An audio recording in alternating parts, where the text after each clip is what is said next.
Welcome to the CEO Tech Talks podcast, where vision meets impact. I am your host, Ambreen Ahmed. Each episode, I sit down with exceptional leaders who are shaping the future of business, technology, and transformation. This show is about more than just success. It's about clarity, purpose, and those bold decisions that light the way forward. Join me as we uncover the insights, challenges, and breakthroughs from today's most inspiring voices. Leaders who are redefining what it means to lead in a rapidly changing world. This is CEO Tech Talks. Let's dive in. Today's guest is David Strom. David is one of the leading voices in technology journalism with decades of experience translating complex cybersecurity and enterprise topics into actionable insights for business leaders. David, welcome. Thank you. It's a pleasure to be here. Very nice to have you. So you've been covering technology for decades. How do you describe your work today and what is your mission? So I specialize in writing about B2B enterprise technology, as you were saying, and I explain how to best use the technology based on my own personal hands-on testing experience. I have a twofold mission, really. One is to have vendors make better products and help businesses avoid costly mistakes in buying the wrong stuff. What excites you most about being at this intersection of journalism and cybersecurity? That can help to tell some interesting stories that will be influential and useful, ultimately, because it's all about the stories. Sure. So what's your favorite story so far? I'm sure you have many. Oh my goodness. So this job has taken me to many interesting places around the world. I've given talks in several continents and several cities. I'd have to say there's just so many. I don't even know.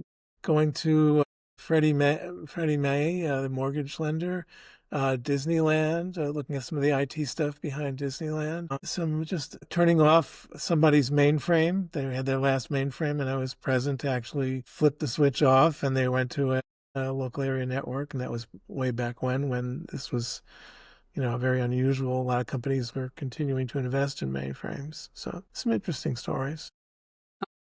What first drew you into technology journalism and how has the field evolved since you started? Oh, it's gone through a lot of changes, to be sure, from the mid-'80s till now. I got interested in tech journalism after being a reader of B2B IT publications. When I was in IT, it's like PC Week, which is now called eWeek, InfoWorld, and Computer World. These were all great publications that were help guiding enterprises in technology purchases. And I happened to write a query letter to the editor of PC Week at the time.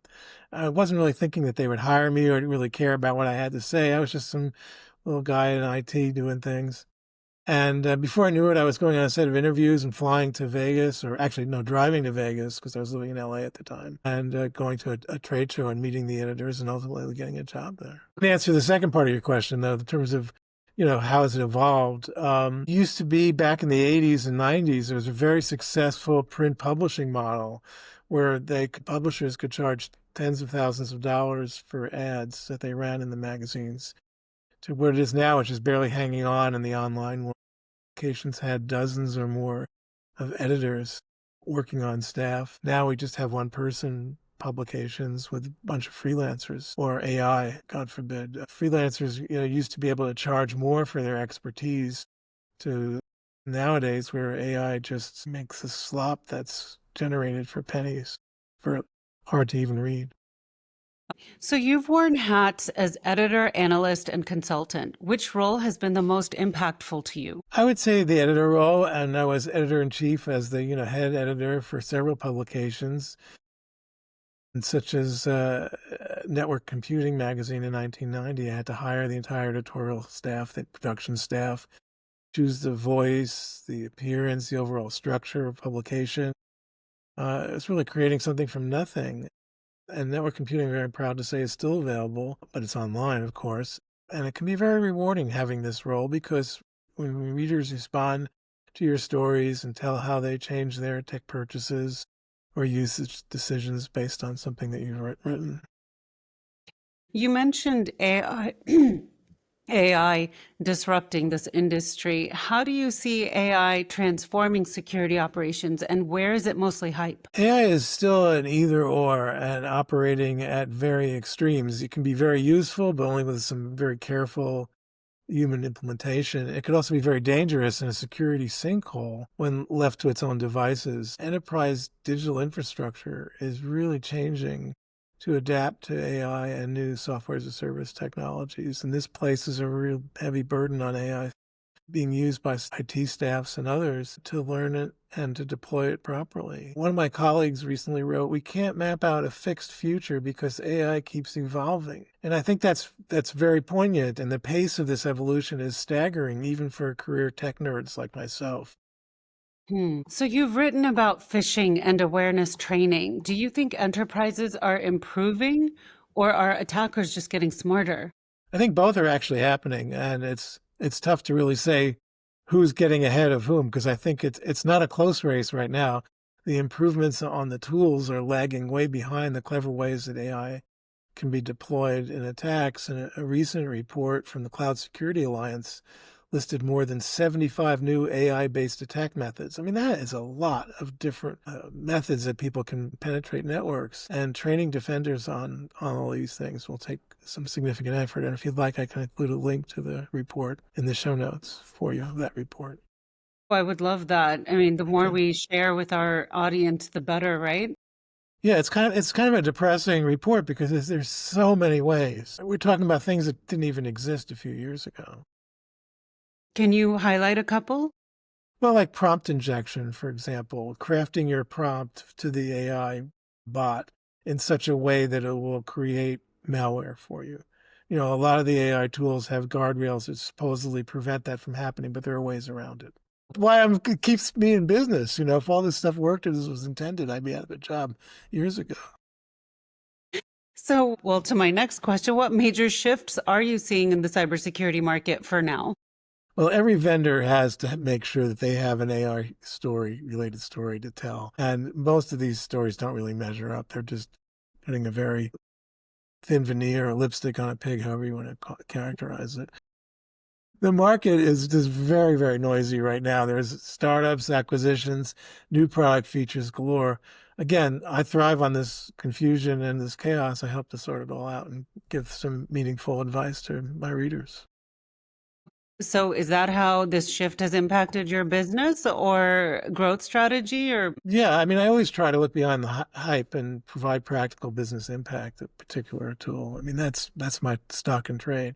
There's still a few vendors and publications that want to tell the best stories and provide this level of detail and quality, but it's getting harder to find them.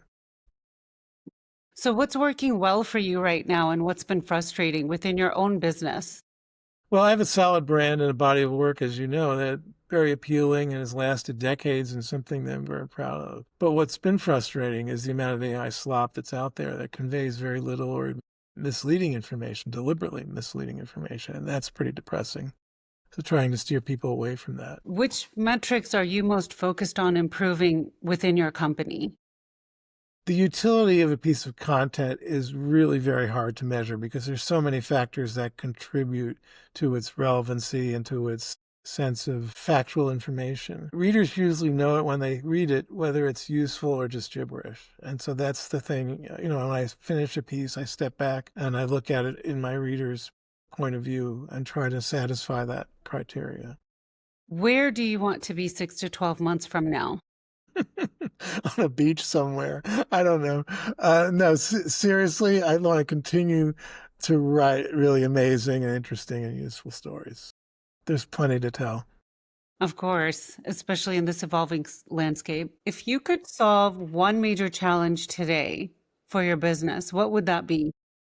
I would love to be the guy that got rid of spam once and for all, but that's impossible. You know, it's not going to happen. I've been writing about spam ever since the early 1990s, so it just seems to be ever present. This morning I got a spam text telling me that my Coinbase account has been hacked. I get that same message. And I've never owned a Coinbase account, and it's like, come on, guys, can't you come up with something better? Well, so many people don't know that it's a spam message and they'll click on something, Yeah, right? right. Oh, what happened? I got to solve it. And the worst thing that you can do is engage with these people. Right. Well, what advice would you give to CEOs overwhelmed by the noise in cybersecurity marketing? I think it's important to always look beyond the hype and see the business case for a particular tool or method or whatever it is you're trying to solve, and how that tool can be used to reduce risk and create a solid business benefit. If you can translate it back into cost savings or extra profits or something that has, a monetary value, it makes it a lot easier to evaluate what's going on and why one tool is better than another. What would you like to share with the audience with your profound knowledge in this space? What would be the most helpful tip or trick you could share with us? I think it's important to learn the products that you use on an everyday basis and take a little deeper dive. Like, for example, I'm sure you use spreadsheets in your daily job to do things, to account for things. How many functions do you think you use on an average spreadsheet? Maybe 5 or 6, if you're really, yeah. And how many functions do you think an average spreadsheet actually has, under its hood? Hundreds. So there's a incredible depth to all these tools that we have that we never even touch. Okay, so I test the power of them and how you can go deep and do some interesting things with them.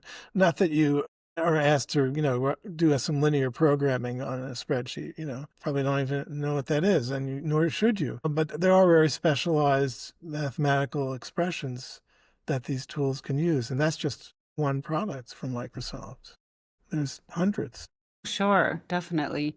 Well, David, thank you for joining us on CEO Tech Talks. Your perspective as both a journalist and analyst helps cut through the noise in cybersecurity. Thanks for having me. It's a pleasure.